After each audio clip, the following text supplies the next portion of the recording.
From a Liverpool perspective, Stevie, what we're at the start of March, they're out of everything. Yeah, they've just got to try and do the... Huge failure this season. 100%. I mean, you're talking about going off the edge of a cliff. We're talking about going from something that has never been done in the history of the game that they were going for 8 months ago. Yep. To they can't beat anybody, it seems now. I mean, that's a huge drop-off. And if you're Klopp and you're the staff and you're Liverpool fans, you're hoping it's down to just fatigue and the World Cup and just one of those seasons. Now, if it's not, then you've got a problem because you need rebuilding, and I'm not sure the finances there are there to rebuild, and so that would be the biggest worry. What's been the biggest disappointment for you? The way they've lost games. You know, any footballer will tell you, you can lose games. Sometimes you're unlucky. Sometimes you don't take your chances. Sometimes the best team doesn't always win. But the amount of times that Liverpool have been completely and utterly outplayed by some average teams, that's the biggest disappointment. The worry is what the Fenway Sports Group want to do with the sale of the club. Whether they want to, I think they want to keep an involvement in it.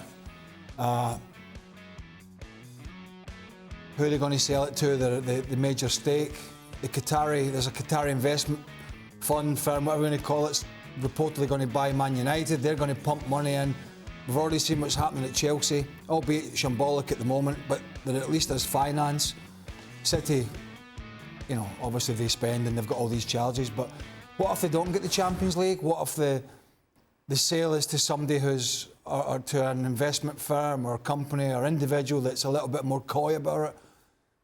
I mean, it's a good core of players, but then you're trusting that what happens is what Stevie says, is that potentially they get rebooted next year and this almost same bunch go again and are better, because it doesn't look as if they're going to go out and spend like the other clubs in this division, and that's going to be difficult. It's tricky when you think of a reboot, maybe it's a bit of a rest over the summer, come back fresh. But you look at that starting 11 and look at the quality that's there. Of course, collectively, they've been such a good team with the likes of Salah playing out their skin. But when he's not, they're in trouble. Yeah, I think Stevie was talking about what's most disappointing about this club. And obviously, I don't have the ties to this club that Stevie does. But I would say this. The drop-off of Liverpool has been very steep.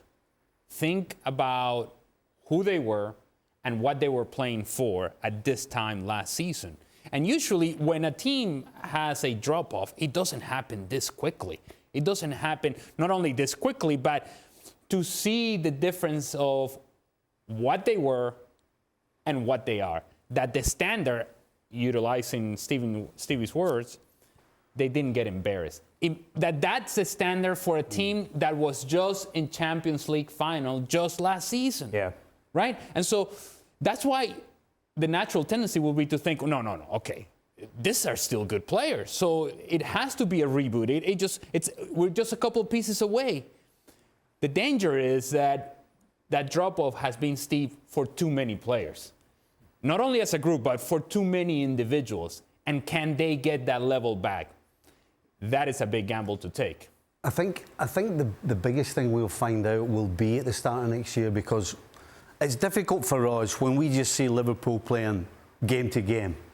And you started the question to Ali by, well, that looks like a strong team. Unfortunately, when you look at that on paper, you're thinking about all of those players at their best. Now, there's no way possible that those players are training as well as they were previously. It's not a case of training well and then for some reason they're turning up on game day. Right. So Klopp and his staff will know better than anybody else who's tired and who's done. Right. And that's the biggest thing. Who's tired and who's done? Who needs replacing? And only they will know. Thanks so much for watching ESPN on YouTube. And for more sports highlights and analysis, be sure to download the ESPN app. And for premium content and live streaming, subscribe to ESPN Plus.